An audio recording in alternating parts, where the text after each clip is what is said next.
আসসালামু আলাইকুম। Traditional foods by নাহিদার আজকের আয়োজনে সকলকে ওয়েলকাম জানাচ্ছি।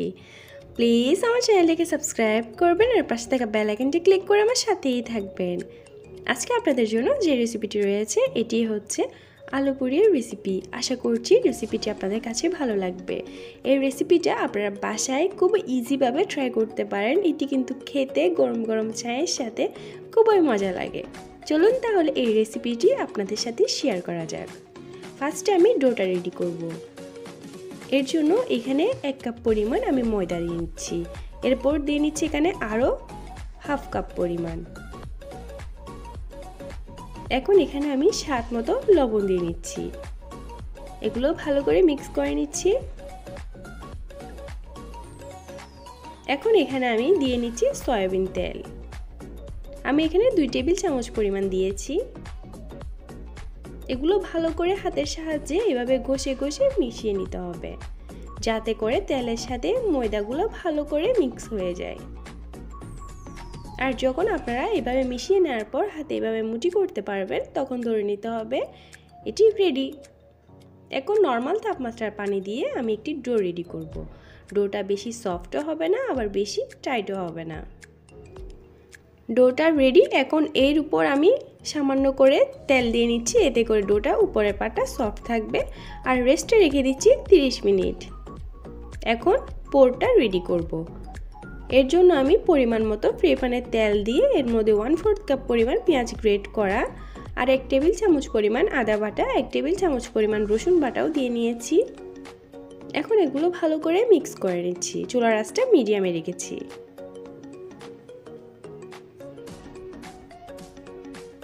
এগুলো যখন এভাবে সফট হয়ে আসবে, তখন এর মধ্যে দিয়ে নিচ্ছি আমি কাঁচামরিচ। আপনারা ঝালের পরিমাণটা আপনাদের টেস্ট অনুযায়ী দিবেন। এখন দিয়ে নিচ্ছি স্বাদ মতো লবণ।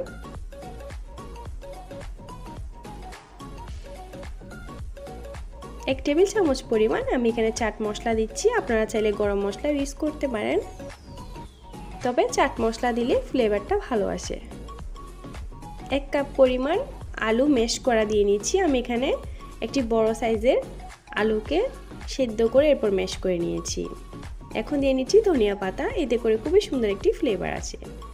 এখন এগুলোও ভালো করে মিক্স করে নিচ্ছি।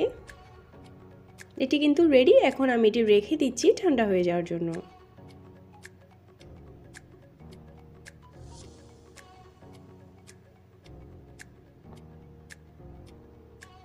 এখন ডোটা নিয়ে নিচ্ছি। ডোটা কিন্তু অলরেডি সেট হয়ে গিয়েছে। এখন জাস্ট একটু করে হালকা মতে এরপর আমি লেচি কেটে নিচ্ছি। এতে করে বেলে নিতে কিন্তু খুবই ইজি হয়, আর সবগুলো সাইজ কিন্তু সেম থাকে। সবগুলো লেচি কেটে নেওয়া শেষ। এখন জাস্ট একটি নিয়ে আমি হাতের সাহায্যে এটি রেডি করে নিচ্ছি। এর আগে কিন্তু যেখানে আমি বেলে নিব এর মধ্যে হালকা করে তেল দিয়ে নিয়েছি। জাস্ট এভাবে করে একটু ফোল্ড করে নিতে হবে।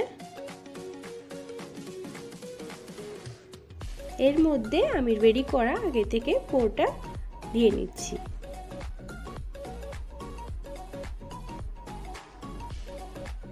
গরম গরম দেওয়ার ট্রাই করবেন না, একটু ঠান্ডা হলে এরপর এখানে দিবেন। এখন এটি সিল করে দিচ্ছি ভালোভাবে। আপনারা দেখেই বুঝতে পারতেছেন আমি কিভাবে সিল করে দিচ্ছি। একটু চেপে চেপে সিল করে দিতে হবে, না হলে কিন্তু খুলে যাবে। হাতের সাহায্যে একটি ঠিক করে দিতে হবে। আলতো হাতে এইভাবে করে বেলে নিতে হবে। বেশি প্রেসার দেওয়া যাবে না, এতে করে এটি ফেটে যাবে। আর যেহেতু আলু পুরিটা অনেকটা ডালপুরির মতো, ওজন্য কিন্তু এটি তুলনামূলক সামান্য মোটাই থাকে। আমি তেলটাকে নর্মাল আছে সামান্য গরম করে নিয়েছি, আর এখন রেডি করা পুরিটা দিয়ে নিয়েছি।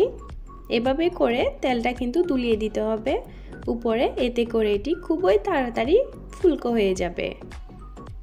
আপনারা দেখেই বুঝতে পারতেছেন, জাস্ট কয়েক সেকেন্ড পরই এটি দেখবেন তেলের উপর বেশি উঠেছে। এখন সাইডটা চেঞ্জ করে দিচ্ছি, আর এভাবে উল্টে পাল্টে এটিকে আমি ব্রাউন কালার করে নিচ্ছি। চুলার আঁচটা কিন্তু মিডিয়ামে আছে। হাই করে দিলে কিন্তু কালার চলে আসবে, বাট এটি ফুলকো হবে না।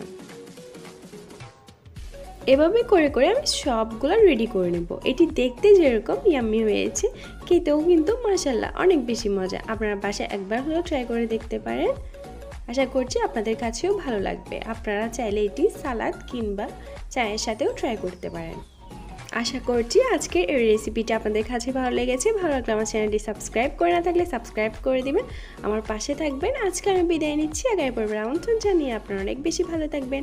আল্লাহ হাফেজ, আসসালামু আলাইকুম।